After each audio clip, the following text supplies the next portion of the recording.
years of poverty, 40 years of brainwash, 40 years of dictatorship, 40 years of gun rule. I am here to tell you that 40 years are over.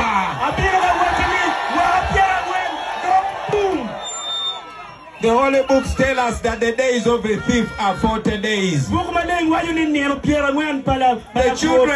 children of Israel were moving in the desert for 40 years. Museveni has been ruling and oppressing us for 40 years.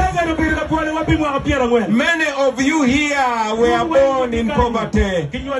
You were born in slavery under Museveni. 99% of you have never seen another president in your life. I am here to tell you today that you're going to see a new president in your lifetime. You are going to see a new president in your youth. And that president is standing in front of you right now. My brothers